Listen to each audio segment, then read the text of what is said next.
Shalom saudaraku, wah senang sekali kembali bertemu dengan setiap kita hari ini. Saya berdoa kita yang setia, bahkan kita yang juga baru bergabung dengan program ini, saya berdoa kiranya Tuhan selalu memberkati kita dimanapun kita berada. Nah saudaraku, mengawal minggu ini saya mengajak saudaraku belajar tentang satu kebenaran hari ini, yaitu untuk hidup yang efektif, belajar untuk hidup efektif dalam hidup ini. Nah, saudaraku begini, saya temukan dalam pelayanan, saudaraku saya biasanya melihat ada banyak orang hari-hari ini, wah kelihatannya sibuk sekali begitu ya. Kelihatannya kerjanya pagi, berangkat pagi, pulang malam. Tapi biasanya saya mau bilang begini, ada yang kita lihat sepertinya sibuk sekali tapi tidak ada hasil apa-apa begitu ya.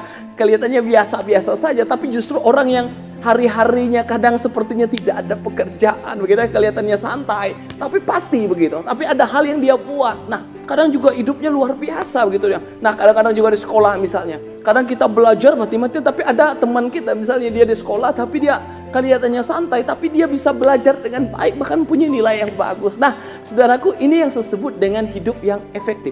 Artinya apa? Kita bisa memaksimalkan potensi yang kita miliki dalam hidup kita, kemampuan yang kita miliki dengan efektif, dengan baik, dengan sempurna, seperti itu. Nah, saudaraku, dalam hidup ini kita perlu efektif, karena kalau kita efektif maka kita segala sesuatu yang kita lakukan itu akan membuat hasil yang luar biasa.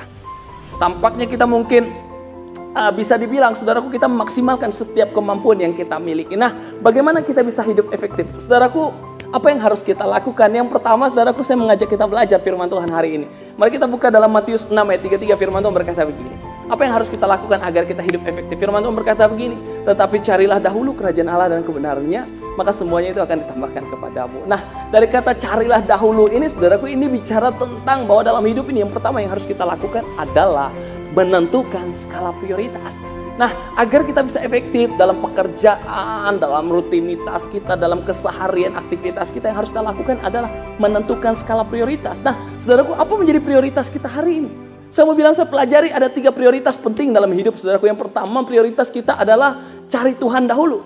Firman Tuhan bilang, carilah dahulu kerajaan Allah dan kebenarannya, maka semuanya akan ditambahkan kepadamu. Tapi saya temukan begini, ada hari-hari ini, ada orang yang memiliki prinsip yang salah, saudaraku. Dia bilang begini, Pak Gembala, Pak Pendeta, saya mau cari dulu pekerjaan. Kalau saya temukan pekerjaan, baru saya mau melayani Tuhan, baru saya cari Tuhan, baru saya mau kasih persembahan untuk gereja begitu ya. Saya bilang itu adalah sebuah prinsip yang salah. Kenapa?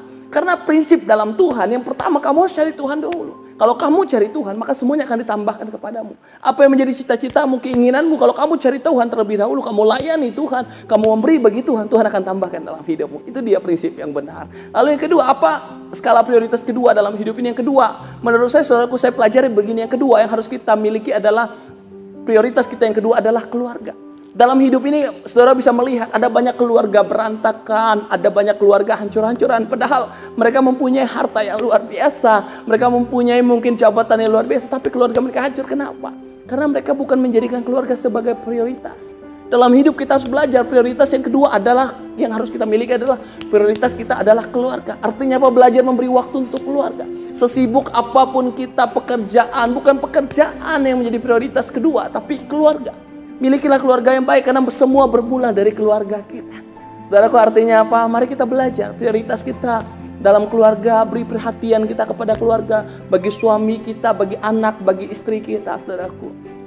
Itu dia. Yang ketiga, apa prioritas kita yang ketiga? Baru tugas dan tanggung jawab kita. Apa yang Tuhan percayakan kepada kita hari ini? Karir, jabatan, apapun itu yang harus kita menjadi prioritas kita dalam hidup. Artinya kerja dengan baik, lakukan dengan baik. Itu 3 prioritas kita utama dalam hidup ini. Nah, yang kedua, apa yang bisa kita, bagaimana kita bisa hidup efektif? Yang kedua, yang harus kita lakukan adalah, yang kedua adalah dari Markus. Saya pelajari begini dari Markus 6 ayat 31 bagian A, firman Tuhan berkata begini. Kata Yesus, marilah kita ke tempat yang sunyi supaya kita sendirian dan beristirahat seketika. Nah, Yesus siapa, saudaraku? Yesus adalah, menurut saya, Yesus adalah orang yang paling sibuk ketika dia ada di dunia ini. Bayangkan dia melayani orang, ribuan orang mengikuti dia dan menginginkan mendengarkan dia. Tapi apa Yesus lakukan? Mari kita ke tempat yang sunyi supaya kita sendirian dan beristirahat seketika. Yesus tahu mengatur waktunya dengan baik. Sesibuk apapun dia butuh yang apa yang disebut dengan istirahat. Nah, saudaraku, dalam hidup ini, dalam kesibukan rutinitas kita perlu juga mengambil waktu istirahat.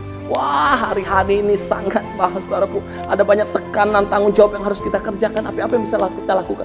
Memanage waktu dengan baik. Ini yang saya bilang, selain kita memiliki skala prioritas yang baik, yang kedua, agar kita bisa hidup efektif adalah memanage waktu kita dengan baik. Mengatur pengelolaan waktu kita yang baik.